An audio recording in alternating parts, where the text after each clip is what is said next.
Olá pessoal, meu nome é Eduardo, seja bem-vindo ao canal.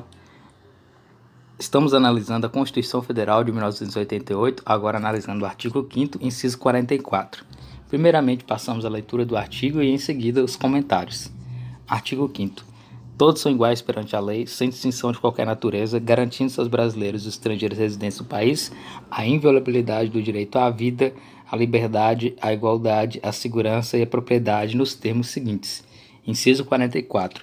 Ninguém será privado da liberdade ou de seus bens sem o devido processo legal.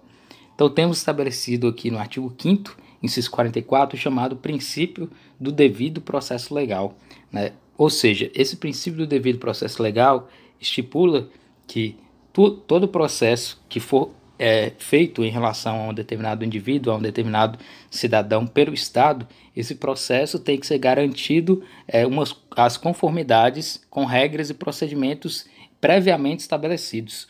Ou seja, toda vez que tiver um processo, esse processo tem que estar estabelecido em uma lei determinada, em um procedimento determinado, né? Porque isso garante aí um procedimento e uma forma de preparo daquele indivíduo em face daquilo que ele está enfrentando, daquilo que ele está sofrendo com o processo, né? E a pessoa, o cidadão, tem esse direito de não ser privado da sua liberdade, ou seja, de não ser preso, né, no caso sendo privado aí com a pena, condenação penal e ser privado da sua liberdade, e também seus bens, né, no caso perder seus bens no âmbito civil ou mesmo no âmbito criminal. A pessoa não será privada da sua liberdade ou dos seus bens sem esse devido processo legal, né? Ou seja, sofrendo um processo criminal, um processo penal, e você vai ser condenado à pena de reclusão, ser preso, é necessário que antes haja um processo pré-estabelecido, né? Todo o procedimento tem que estar pré-estabelecido antes de você ser condenado e privado da sua liberdade.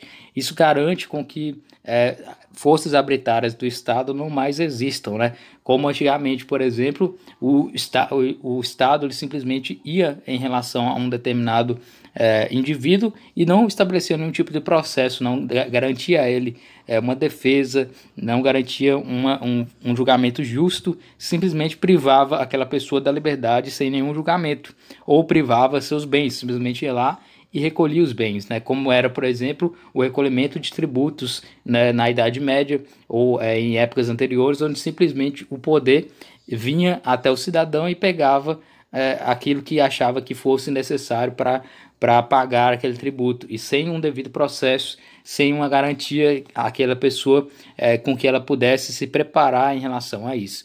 Da mesma forma também procedimentos penais, né?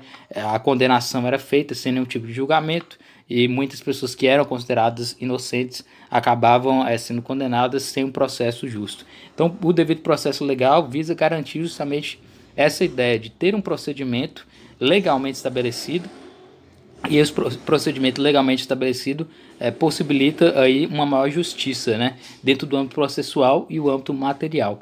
Então esse é o artigo 5º, inciso 44, do princípio do devido processo legal.